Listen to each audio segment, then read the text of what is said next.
¿Qué cuentas? Nada, profe, nada, todo bien. ¿Todo bien? Perfecto.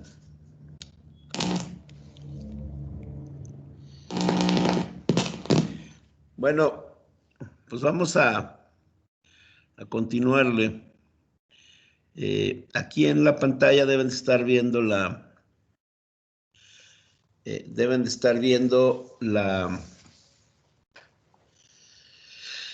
una tablita de elementos esenciales de las instalaciones, y ahí en amarillo pues está la instalación hidráulica del proceso. Esto fue lo último que vimos ayer. De hecho, esto prácticamente da un resumen de lo que podemos esperar en el estudio de las instalaciones industriales. Habíamos empezado a trabajar sobre la guía, y habíamos mencionado el ejemplo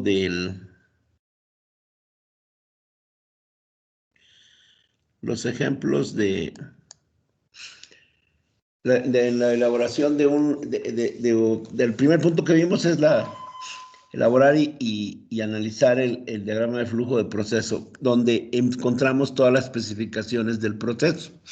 Aquí habíamos puesto como ejemplo el diagrama de enfriamiento del sistema de enfriamiento de un horno de inducción. Este proceso es muy completo porque utiliza tres tipos de calidad de agua. Inclusive aquí está faltando uno, aquí a ver, espérame.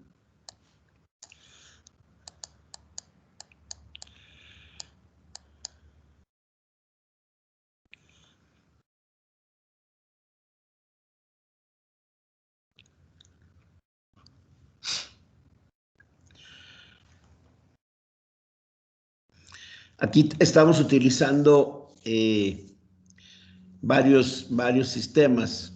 Uno para enfriar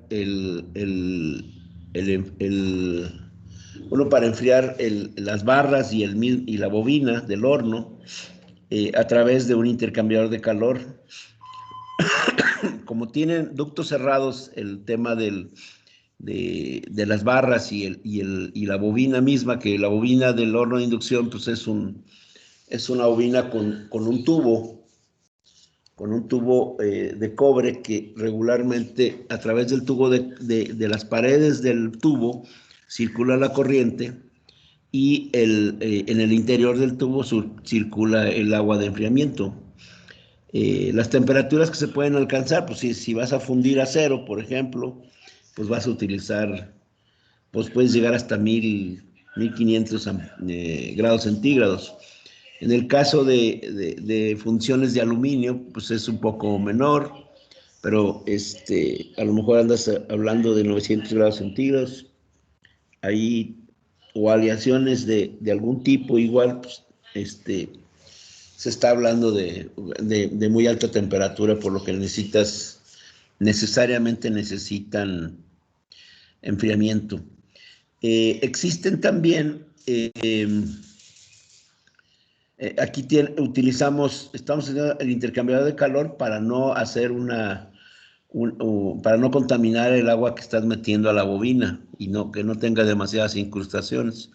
Solamente utilizas agua tratada, y ya no tienes que estar cambiando continuamente. Si utilizaras el sistema de la torre de enfriamiento directamente, esa agua podría estar más contaminada porque podría estar en contacto con el ambiente.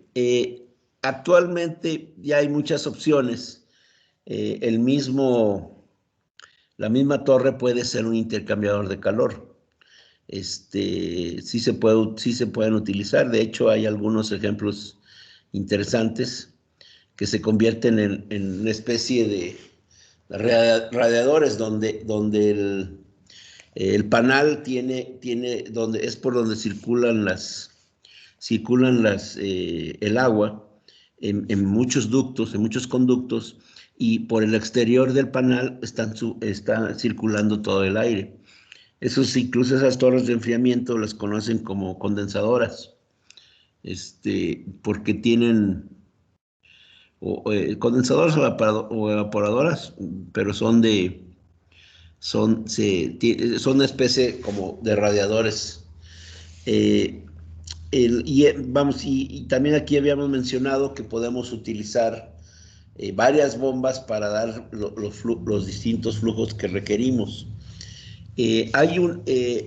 También habíamos comentado que el tablero de control necesita otro tipo de calidad de agua. En este caso, el agua de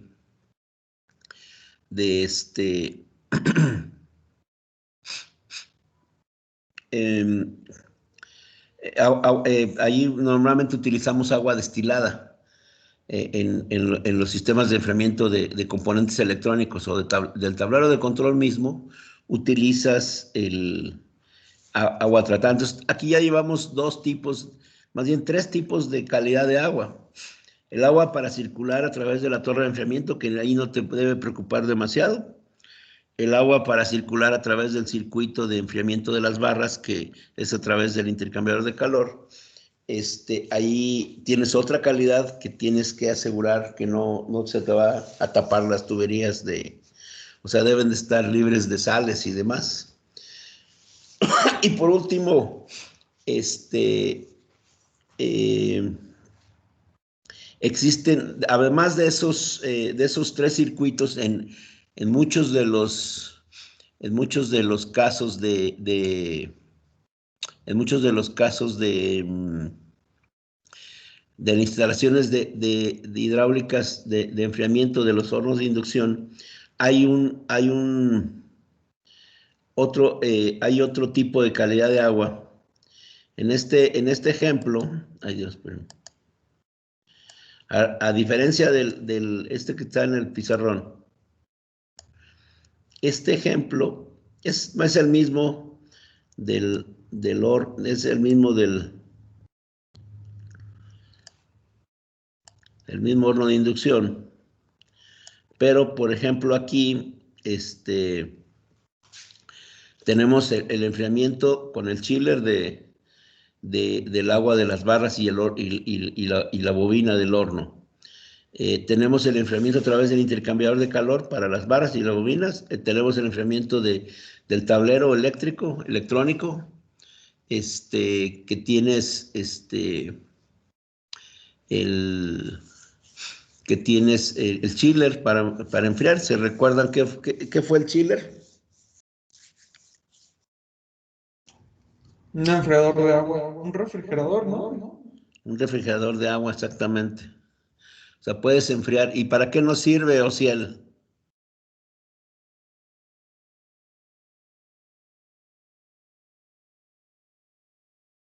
Ociel, ya se perdió.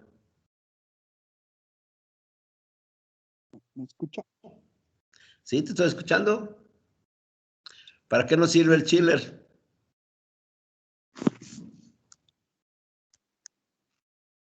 ¿Me repite la pregunta? No escuché. ¿Y para qué nos sirve el chiller?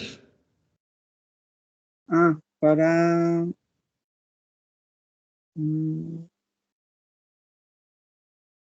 cambiar la temperatura de un líquido, ¿no? ¿Y en qué utilizo entonces? Bueno, un chiller puede ser para aire acondicionado, refrigeración. No, trabaja con refrigeración, tiene un circuito de refrigeración, como Ajá. enfrías el agua. Jonathan, ¿Nos puedes decir en qué lo podemos usar o en qué casos lo usamos?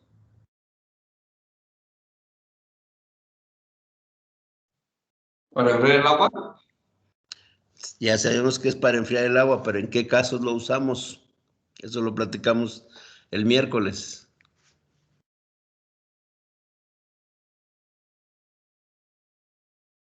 ¿No recuerdan? ¿Alguien más? Una máquina de corte láser tiene un chiller. ¿Por qué? Ah, Es posible, pero ¿por qué tiene una máquina de corte láser? ¿Por qué lo utiliza la de corte láser? ¿Qué es lo que requieres? ¿Por qué lo utilizas? Es correcto. En algunos casos pueden ser, pero ahí es clave. Piensa por qué puede ser que utilices un chiller y no una torre de enfriamiento. pues porque es una máquina pequeña. No necesitaría. No necesariamente, hay muchas máquinas muy grandes. Dice que no sé por qué. Pero los de ¿Perdón? corte láser tienen un chiller. Pero no sé por qué. ¿Alguien más?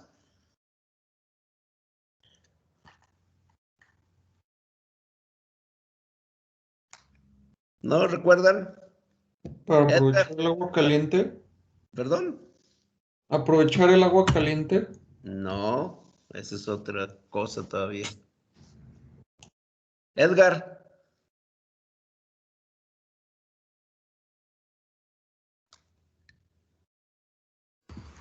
No, no recuerdo, profe. César, estaban dormidos la clase pasada. ¿No, César? No, profe, yo no estuve la clase pasada. Ah, con razón. Miren, el, el- el chiller tiene esta característica, como puede enfriar a temperatura de refrigeración, ¿a cuánto puedo refrigerar el agua? ¿A qué temperatura? Pues hasta cerca de los 4 antes de que se congele. La presión todavía se congela más abajo, entonces puedo hacer bajar la temperatura hasta 4, 5 grados centígrados, 6 grados centígrados. O sea, puedo tener a nivel de una temperatura de refrigeración que puedo lograr con el gas. Entonces, en casos en donde necesito, en el caso de la cortadora láser, utilizas el chiller porque necesitas que la temperatura, por ejemplo, esté en 10 grados centígrados. ¿Qué pasa si utilizas, qué pasa si utilizas un chiller, digo, una torre de enfriamiento? Por ejemplo, ahorita la temperatura ambiente está en 7 grados centígrados aquí en San Luis. Y yo necesito 6 grados. ¿Cómo le hago para bajarla? Yo, por más que quiera, en mi torre de enfriamiento no voy a dar más de los 6 grados. Sí, está muy baja la temperatura, pero no va a dar los 6 grados. Y además, ahorita que suba al mediodía, ya que se ponga el sol, que hoy está muy nublado, pero va a llegar, no sé, a 17, 18 grados centígrados, y pues entonces ya voy a perder mi condición de temperatura del proceso que estoy utilizando. Entonces, para ese proceso, en los procesos en donde requiere una temperatura más baja que la temperatura ambiente, tengo que necesariamente usar un chiller o un refrigerador de agua, por así llamarlo.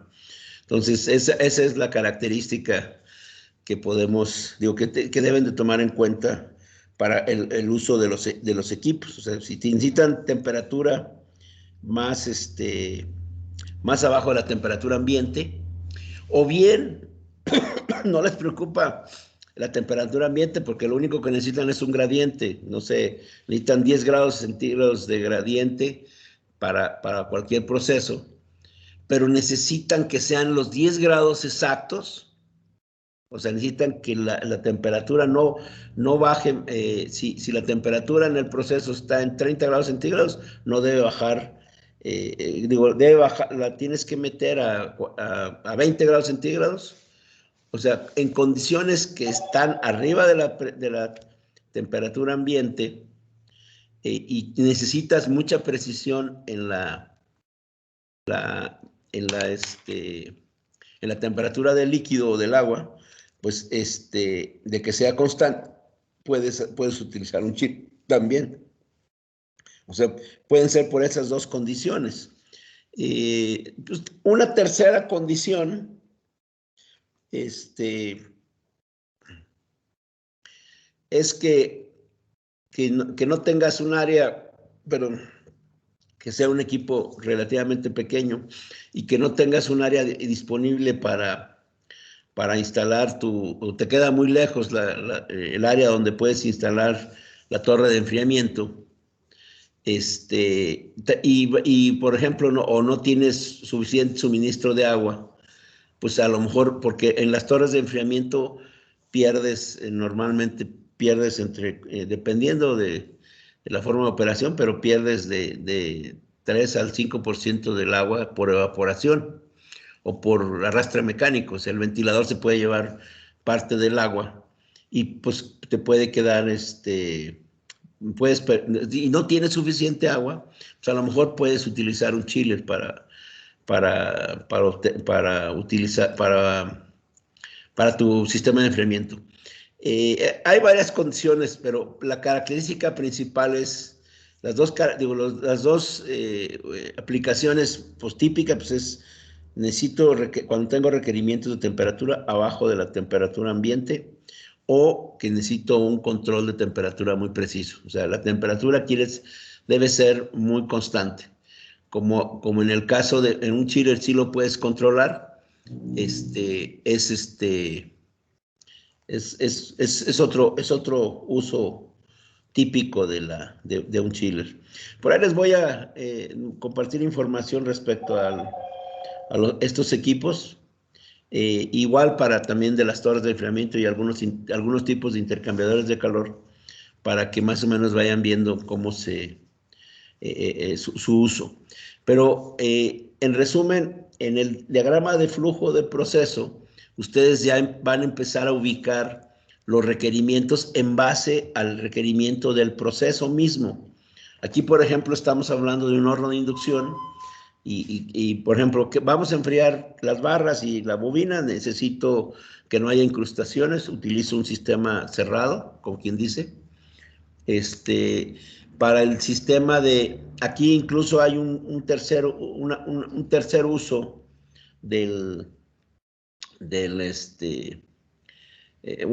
otra calidad diferente. Por ejemplo, en el caso, si se fijan aquí aquí tengo los moldes donde vaciamos el líquido el líquido fundido en el horno, ya que hayas hecho la aleación, lo que sea.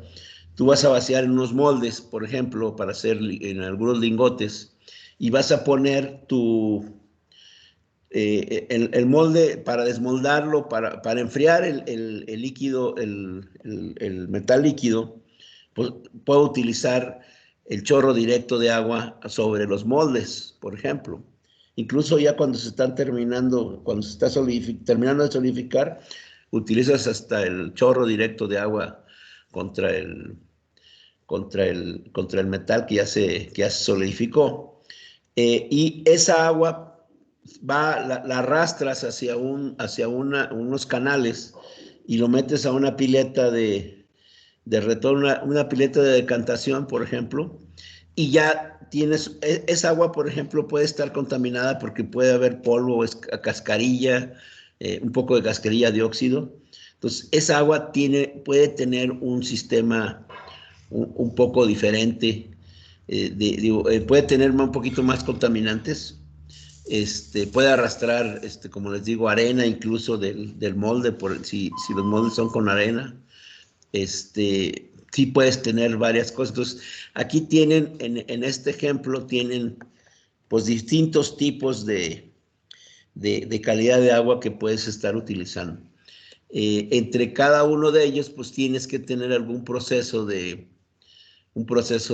filtración o de acondicionamiento para poder utilizarlo en las condiciones necesarias.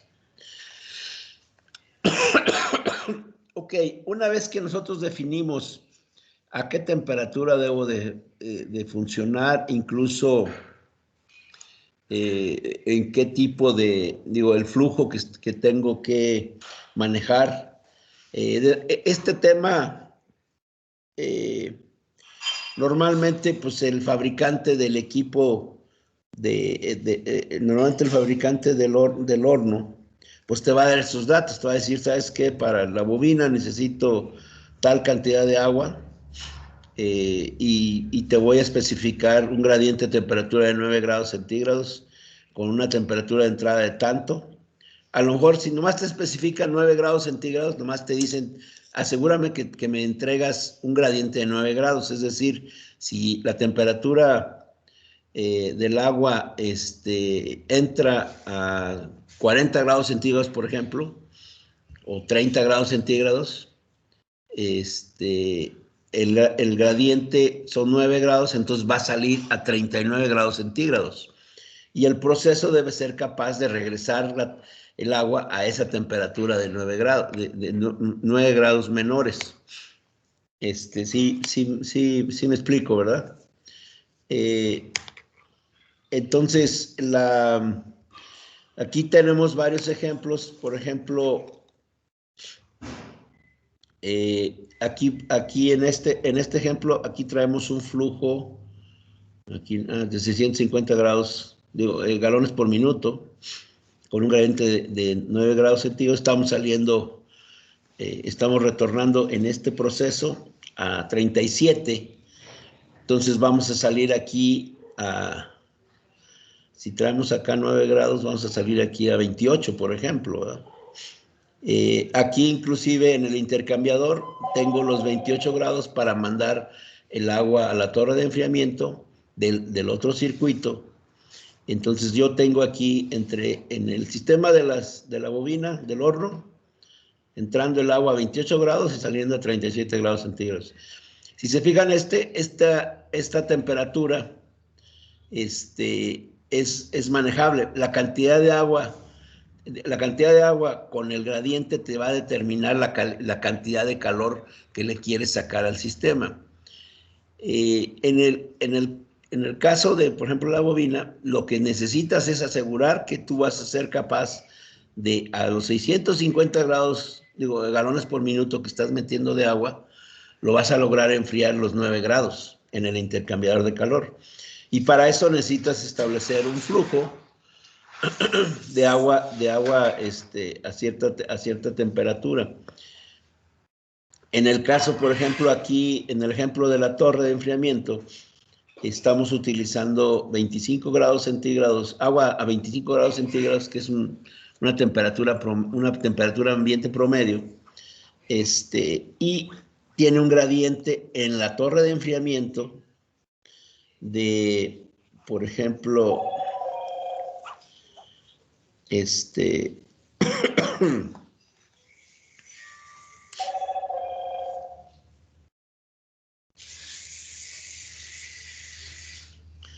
lo estás metiendo a 37 grados centígrados y lo estás sacando a 25 grados. Ese gradiente es un poco mayor, por eso la cantidad de agua que debe de circular serían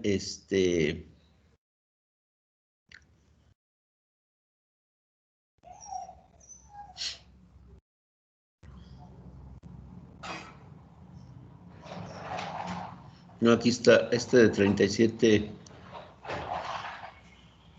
más bien son 28 grados centígrados aquí, para que tengas el valor. Este no está correcto. Aquí yo meto 28 grados centígrados y lo saco a 25, o sea, tengo un gradiente de 3 grados. ¿Eso qué significa? Que yo necesito más agua para dar ese mismo gradiente de 3 grados contra el que tiene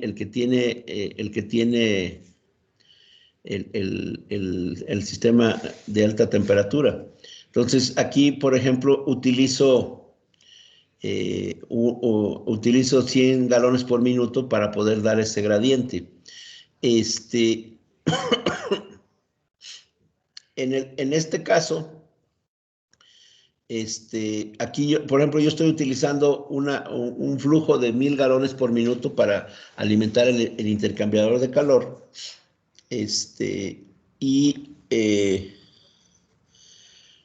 Y estoy diciendo que necesito 1000 galones por minuto. Puedo utilizar 3 bombas que nos entreguen, puedo usar 2 bombas que nos entreguen 500 galones por minuto y una tercera en bypass para poder asegurar el mantenimiento de las mismas.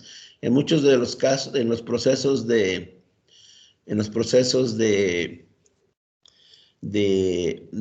sistemas de enfriamiento de este tipo de hornos, en este caso los hornos de inducción, el proceso pues dura las 24 horas, entonces tienes operación continua de las bombas.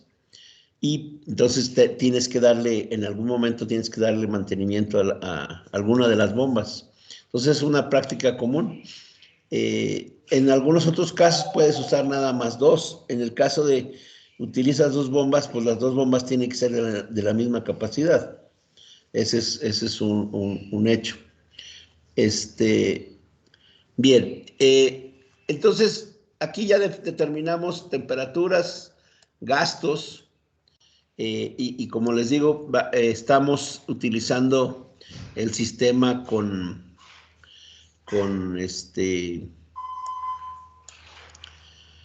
de acuerdo a las condiciones del proceso que nos especifique el fabricante de los equipos. En la mayoría de los casos, el fabricante del equipo te lo va a determinar. Por ejemplo, si estás hablando del sistema de enfriamiento, por ejemplo, de una inyectora de plástico, pues el fabricante de la inyectora te tiene que especificar a qué temperatura tienes que meter el agua y demás, ¿verdad? El siguiente punto entonces sería la selección técnica de los equipos de proceso y dispositivos de uso de consumo de líquido a procesar, transferir, enfriar, calentar o manejar, tales como intercambiadores de calor, torres de enfriamiento, tanques de proceso, torres y tanques de proceso, chillers, etc. Aquí, una vez que ya tienes definido el gasto, principalmente, la temperatura del agua, la calidad del agua que necesitas en tu proceso, tú ya puedes determinar el tamaño, las especificaciones de los equipos y vas a seleccionar los equipos en base a esas características y en base a la temperatura, en base al flujo que tú estás manejando y ya tú vas a poder seleccionar los equipos que tú requieres. Una vez seleccionados esos equipos,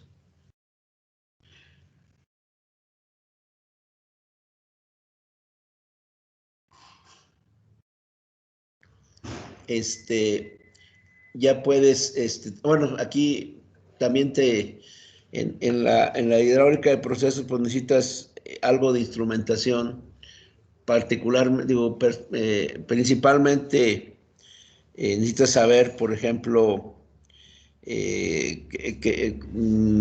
tener indicadores de temperatura, manómetros de presión, puedes tener indicadores de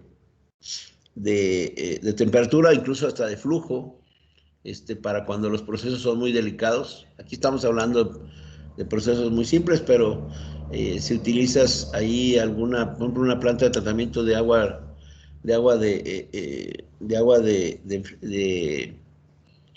que utilizan, por ejemplo, para los centros de maquinados, su proceso es un poco más sofisticado, entonces puede requerir un poco más de instrumentación en tu proceso.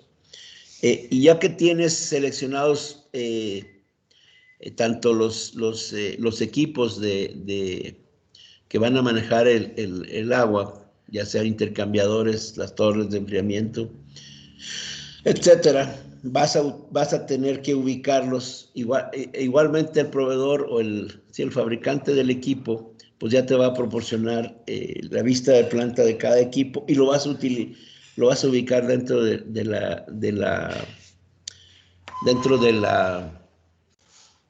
layout de planta. Esto nos lleva a algo parecido a esto. A ver, permítame.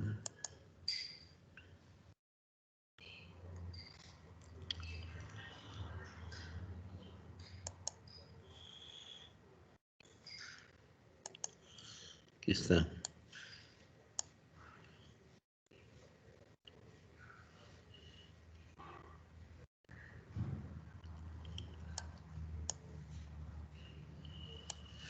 Este mismo ejemplo, vamos a dejarlo aquí.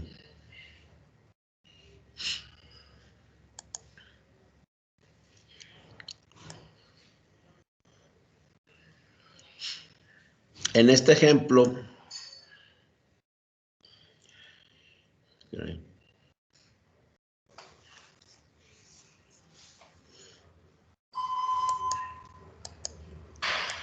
aquí hay dos ejemplos, hay tres ejemplos de ubicación del equipo. Entonces, por ejemplo, aquí dentro de la nave, aquí tengo la nave, si se fijan,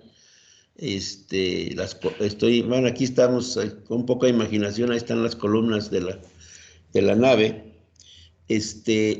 Yo tengo ya ubicado aquí el horno, el tablero eléctrico, también más o menos ubico el chiller, ubico el intercambiador de calor, enfriamiento, pues obviamente están normalmente fuera de las naves,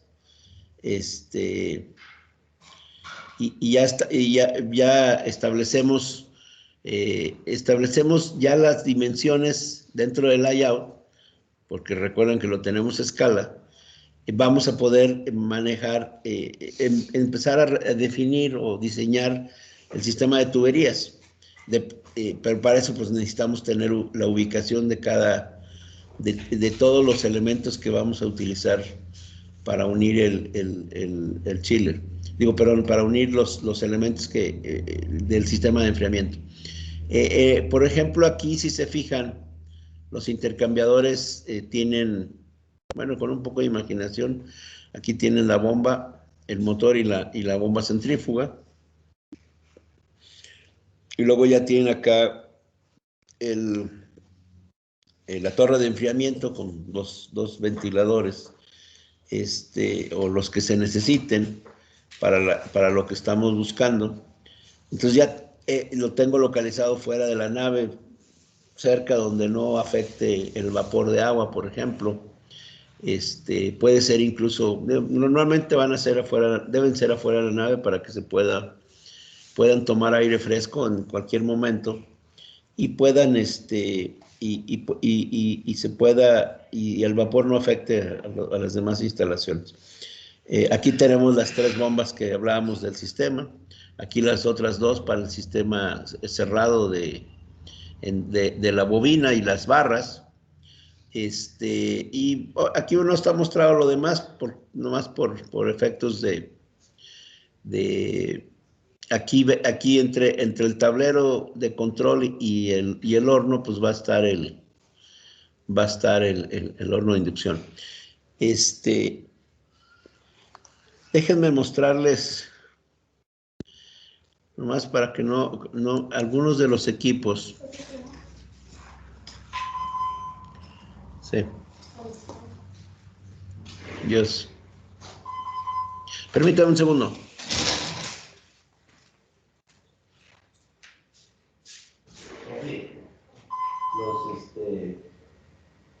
Tiene que después le vamos a encontrar, habrían mencionado de contratos. Para que se lo lleves a firmar.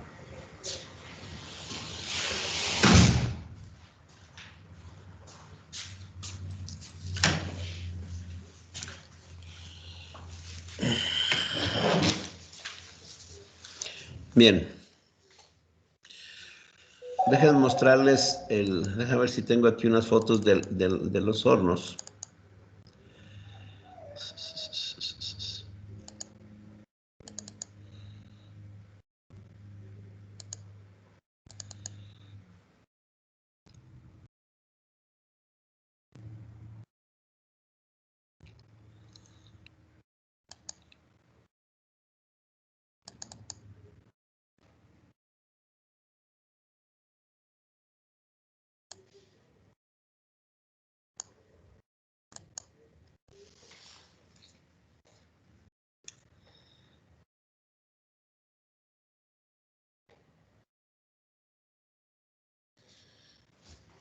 Aquí no se alcanza a distinguir muy bien. El horno de inducción es un equipo muy grande.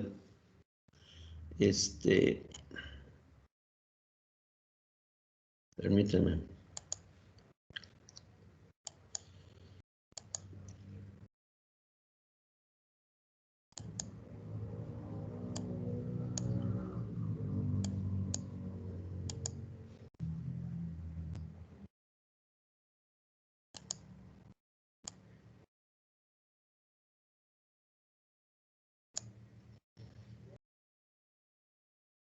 Aquí no se alcanza a distinguir porque aquí tienen por ejemplo, aquí tienen el tablero de control está en este punto.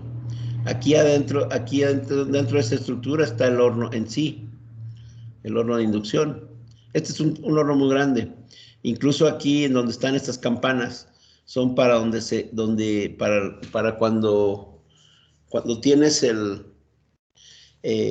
cuando se hace el colado, el horno entrega o estás moldeando, ahí pues vas a generar vapor cuando estás echándole agua. Entonces ese pues, es un ejemplo que podemos considerar. A ver, espérame. Déjame abrirlo con otro.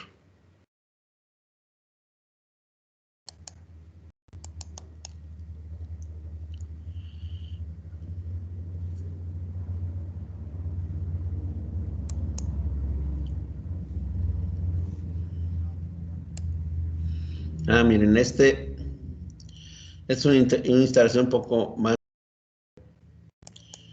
y pueden ver, por si no lo han visto,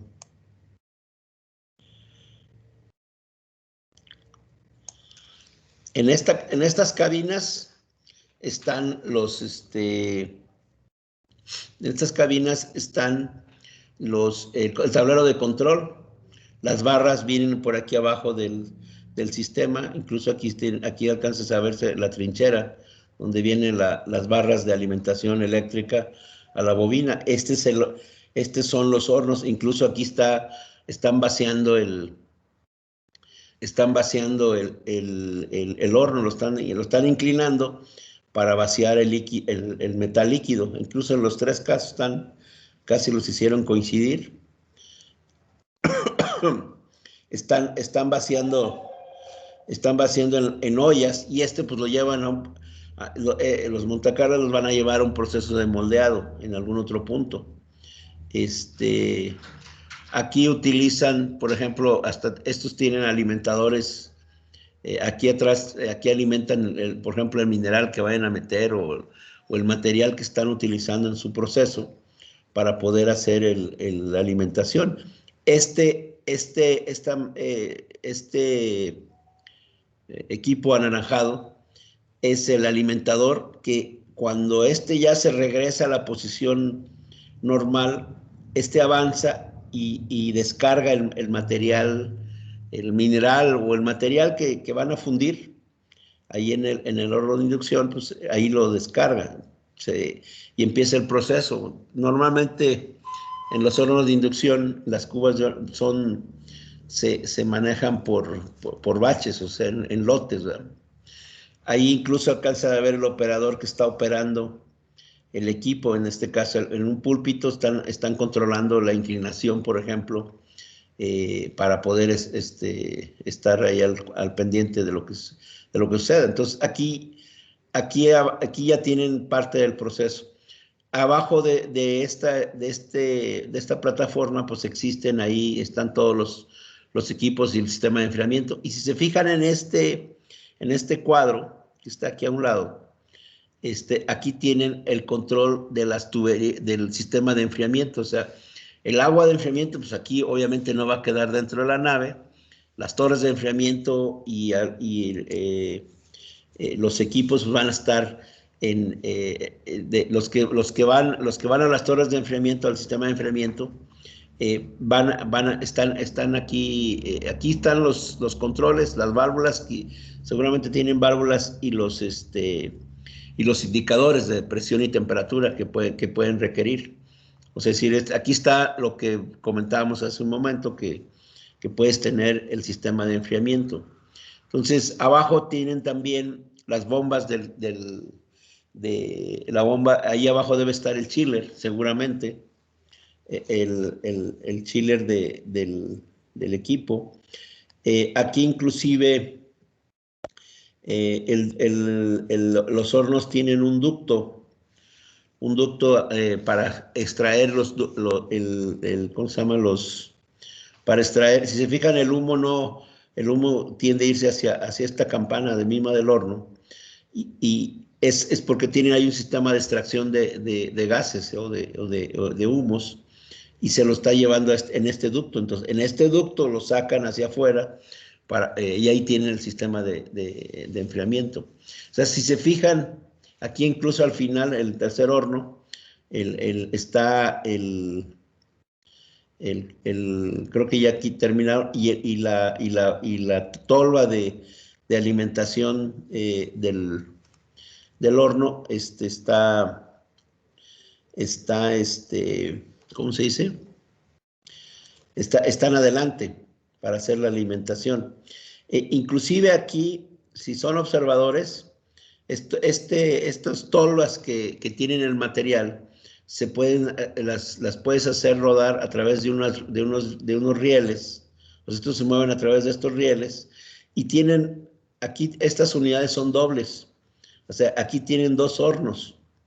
Uno de este lado y otro acá, que está en proceso. No, está en proceso, y los dos están atrás. O sea, aquí aquí se alcanza a distinguir el que hay otro horno de este lado. Entonces, son unidades dobles. Obviamente, pues ya tienes otros equipos, tus grúas para poder manejar el material. Puedes tener, bueno, aquí ya no, de este lado no tienes grúa, pero de este otro lado donde viene el material, seguramente traes el material, lo traes en algún tipo de tolva, lo traes desde otro lugar. Ya de aquí ya se va, en Montacara se van con las ollas estas. Entonces, ahí, como ven, ahí tienen una perspectiva ya de una planta donde tienen una nave donde tienen varios, en este caso son 6 hornos de inducción. ¿Sí los alcanzaron a distinguir? ¿Sí se alcanza a distinguir la imagen? Sí, sí se ve bien. ¿No? Sí,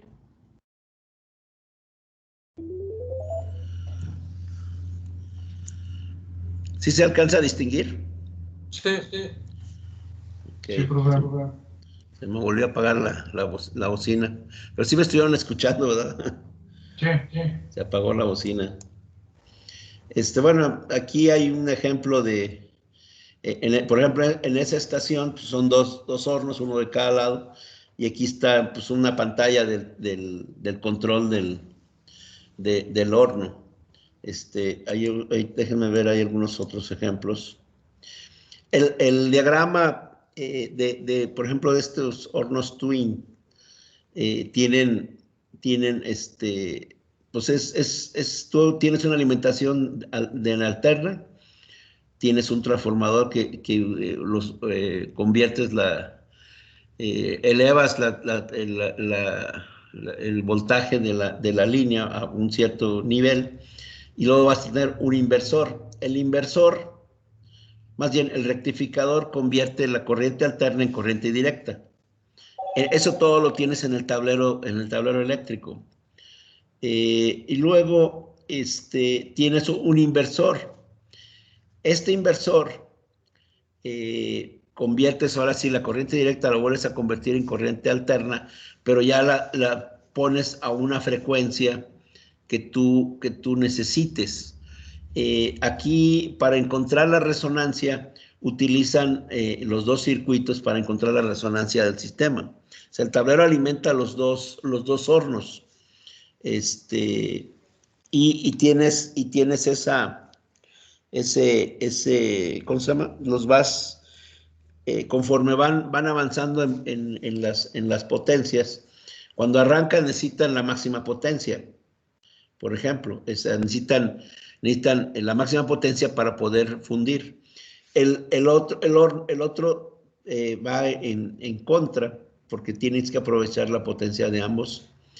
Entonces, si tienen este tablero, entonces esta parte del inversor te da la potencia a ambos hornos, y utilizan un banco de capacitores o filtros que se utiliza para poder hacer encontrar la resonancia eléctrica. ¿Qué es la resonancia eléctrica? Hacer que la reactancia inductiva sea igual a la reactancia capacitiva. ¿Para qué? Eso ya lo habíamos visto incluso en el tema del factor de potencia. Cuando yo tengo un factor de potencia unitario, quiere decir que yo tengo 0 grados, o sea, hago coincidir la reactancia inductiva con la reactancia capacitiva, y logro sacar la máxima potencia, toda la energía que estoy metiendo al sistema, lo estoy convirtiendo en calor en este caso. Esa es la resonancia eléctrica, y nos permite ya hacer que la bobina pues es una inductancia pura, y por eso le tienes que poner un capacitor para poder hacer esa resonancia. ¿Cómo la logro? Porque la inductancia y la capacitancia depende de la frecuencia del sistema. Entonces, esto para diferentes materiales, por ejemplo, para el acero, más o menos la frecuencia anda en 1100, como en 900 Hz, me parece.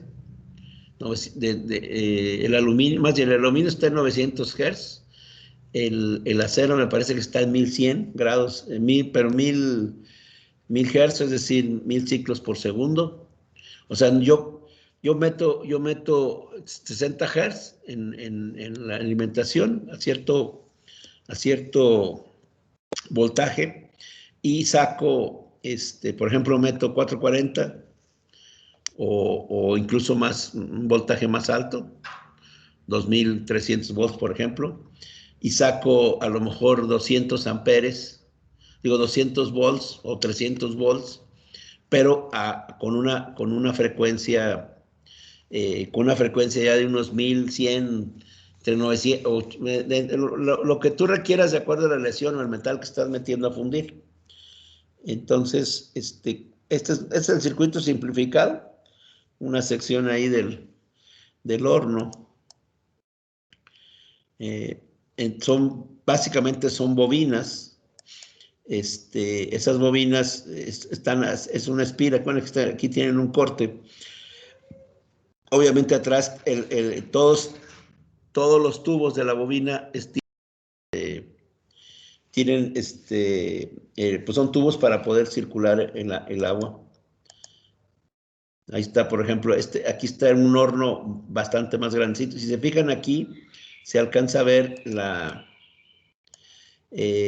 tuberías de agua, perdón, las tuberías de agua que conectan con el sistema de enfriamiento de la bobina. Entonces, incluso por eso, si te fijan aquí, tienen cobre, ¿verdad? El que tienen.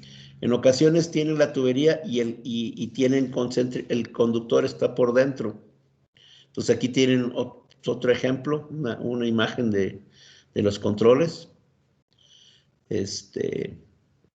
Ahí el operador está viendo cómo se está vaciando el equipo. Pues este horno está bastante grandecito. Este mismo horno por fuera.